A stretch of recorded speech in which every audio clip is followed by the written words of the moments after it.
Tollywood character ఆర్టిస్టుల్లో Surekha వాణి ఒకరు. ఏడాదికి కనీసం అరడజను సినిమాలతో ప్రేక్షకుల ముందుకు వచ్చే ఆమె తెలుగులో దాదాపు అందరు స్టార్ హీరోలతో నటించింది.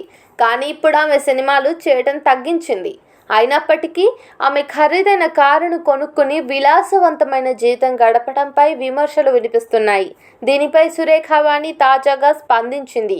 అంతేకాకుండా కేపీ చౌదరి డ్రగ్స్ కేసులో కూడా ఆమె పేరు వినిపించడం, దానిపై కూడా క్లారిటీ ఇచ్చేశారు సురేఖ. నాకు ఇప్పటి వరకు సొంతిల్లు లేదు. పాత BMW కారును అమ్మేసి సెకండ్ హ్యాండ్లో ఈఎంఐలో రేంజ్ రోవర్ కొన్నాము. సెకండ్ మ్యారేజ్ అంటే వార్తలు వినిపిస్తున్నాయి. కానీ నా మీద ఈ రిలేషన్షిప్ అంటేనే భయం వేస్తుంది. వాటిపై అసలు నమ్మకమే లేదు. ఎప్పుడు దేవాలయాలకు వెళ్తుంటా.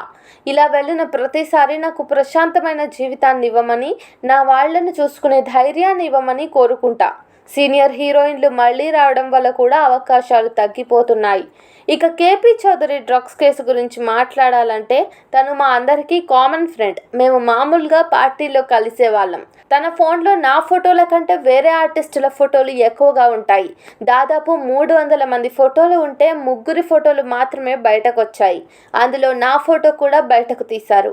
ఫోటోలు వేయటం వల్ల అందరూ నానా రకాలుగా మాట్లాడుకుంటున్నారు. దానివల్ల నాకు మానసికంగా ఒత్తిడి పెరిగిపోతుంది. ఆ సమయంలో నాకు ఎవరి సపోర్ట్ కూడా లేదు. నా కూతురితో కలిసి కూర్చుని ఏడ్చాను. ప్రెస్ మీట్ పెట్టి క్లారిటీ ఇవ్వాలనుకున్నాను. కానీ చాలామంది ఈ విషయాన్ని వదిలేయమని సలహా ఇచ్చారు. కానీ తట్టుకోలేకపోయా. అక్కడ ఉండలేకపోయా. మనశ్శాంతి కోసం అదే సమయంలో అమెరికా వెళితే పారిపోయిందని అన్నారు. కానీ ఆ ట్రిప్ వల్ల నేను ఆ ఘటన నుండి బయటకి వచ్చాను అంటూ చెప్పుకొచ్చింది సురేఖ వాణి.